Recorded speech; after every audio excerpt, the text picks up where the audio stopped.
Passando ao tema, para este debate nós teremos o tema que será focado na justiça, tendo como vários pontos. A pergunta principal é se é bem aplicada, e antes de falar, nós queremos dizer que decidimos os nossos subtópicos, o nosso tópico principal, os nossos subtópicos, e enviámos ao Diogo para saber qual é a sua opinião, até porque vai ser um dos oradores, juntamente com o Diogo. Sendo assim, passo a palavra. Peço que o tempo será entre 5, 7 minutos, um pouco mais, porventura. Passo a palavra. Ok. Bem, 7 minutos, 8 minutos certamente chegarão. Antes de mais, um olá para o Algarve, para a Universidade do Algarve. Um bem-aja para o Clube de Perspectivas que tenho atualmente acompanhado. Sim, este é realmente um tema que suscita várias questões. Eu, na pesquisa deste tema, fui-me informar um pouco mais sobre aquilo que são os tópicos e os subtópicos. Do meu ponto, eu vou partir da perspectiva da aplicação das leis nos tribunais. Isto por o seguinte: falar de justiça tem estas duas vertentes. A vertente quando é aplicada no tribunal e a vertente quando é feita a legislação. Porque, como o colega disse bem, a justiça e a lei são coisas diferentes e os tribunais aplicam leis. As leis é que porventura tendem a levar à justiça. Neste ponto eu vou ser sucinto e vou falar nos prós e nos contras, ou seja, explicar quais são os fatores que impedem que a justiça seja concretizada e falar também dos fatores pelos quais eu entendo que ela é bem aplicada. Começando pelo primeiro. O primeiro ponto que eu saliento é o orçamento de Estado. E porquê é que eu saliento este ponto? Nós sabemos que a separação dos poderes se faz em executivo, judicial e legislativo. Ou seja, isto é a separação de poderes que está presente na nossa democracia. Porém, o que é que acontece?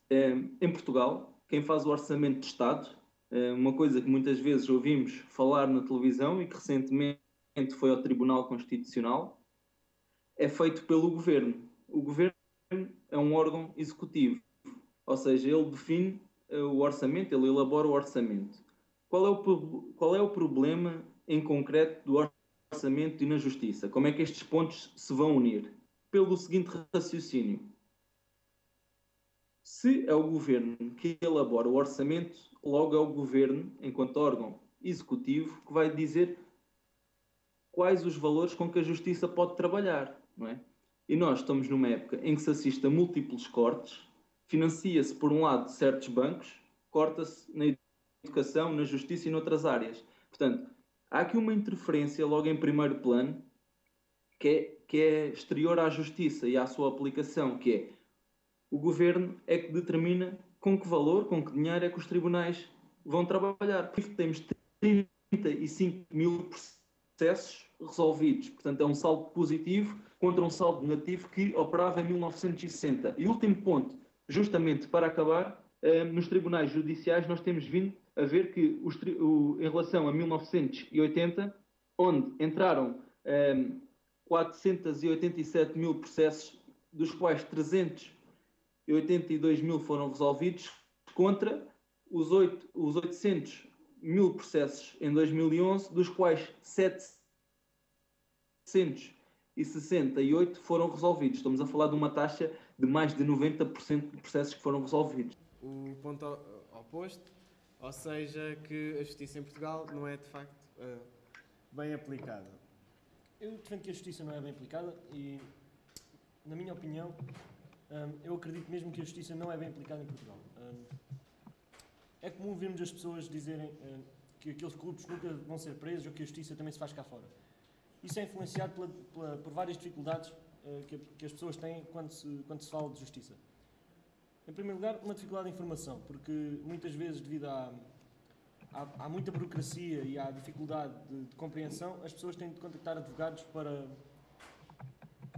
estar informados em relação à justiça. Ora, os advogados custam dinheiro. E então o cidadão da classe baixa parte à partida derrotado se estiver num processo contra um cidadão de classe alta. Até porque o cidadão de classe alta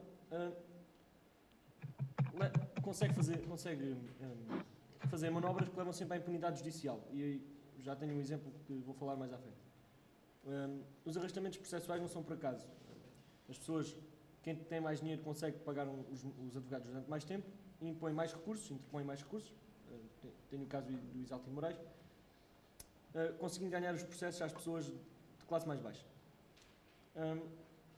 Falando do caso do Isaltino Moraes, fui recolher uns dados. Ele já interpôs 44 recursos desde que foi condenado em agosto de 2009, sendo que 29 desses recursos foram apresentados depois de ser condenado em 2011 a 2 anos de prisão por fraude e branqueamento de capitais. Destes 2 anos ele cumpriu 23 horas de pena. Devido a recursos para tribunais superiores, respostas a recursos ou pedidos de correção de despachos ou acórdãos, os tribunais já tiveram de analisar o seu processo por 15 vezes. Luís Eloy, um procurador do Ministério Público, diz que o esquema de Isaltino é só ir pondo questões e acumular decisões sobre decisões e recursos sobre recursos. Isto vem confirmar o que eu estava a dizer. Quem tiver dinheiro pode cometer crimes e ter boas hipóteses de se safar em Portugal. Isaltino Moraes está a ser apenas mais um que está a fazer gato de sapato da justiça portuguesa. Outro ponto das punições é a redução de penas por bom comportamento. Há pessoas que são presas, mas depois são libertadas por bom comportamento ao fim de um limite de tempo.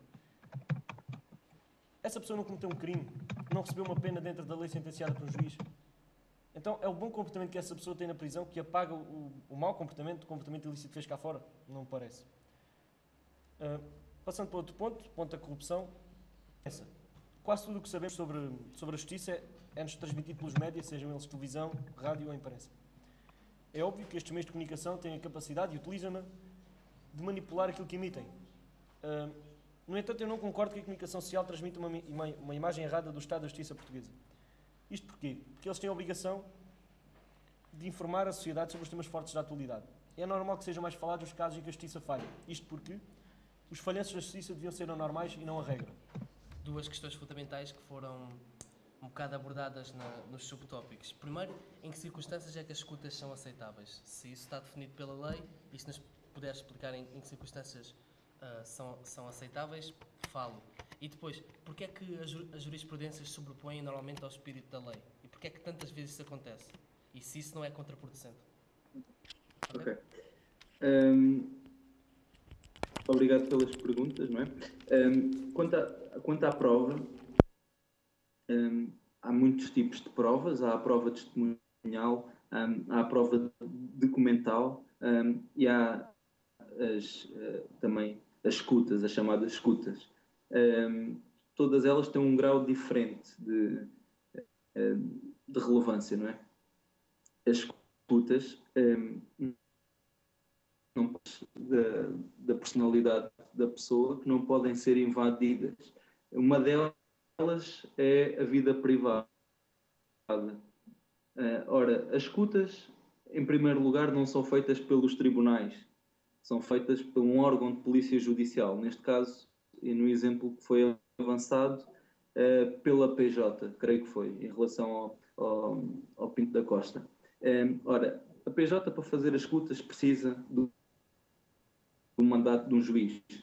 O juiz precisa de autorizar, que depois não será o mesmo juiz a julgar, não é? Porque se for o juiz que autoriza as escutas, o mesmo juiz que vai julgar, ele já vai ter uma opinião formada enquanto decorrem as investigações. Então, o juiz tem que autorizar essas escutas. Se o juiz não autorizou essas escutas, ou se, ainda tendo autorizado essas escutas, estenderam-se para além do exigido, vamos supor que o juiz autoriza que durante 3 dias se procedam às escutas e a PJ utilizou as escutas em 5 dias, numa semana, por exemplo, obviamente que a prova não pode ser apreciada porque excedeu aquilo para que foi autorizada. Isto foi o problema no caso Pinto da Costa. Obviamente que a informação, e eu aproveito esta pergunta para contra-argumentar a posição do Diogo em relação aos mídias. Se vocês consultarem um processo de tribunal, o processo tem 3.000 páginas. Se vocês forem ouvir a notícia, ou ver a notícia na televisão, a notícia tem 3 minutos. Ora, é impossível pôr em 3 minutos o que diz em 3.000 páginas.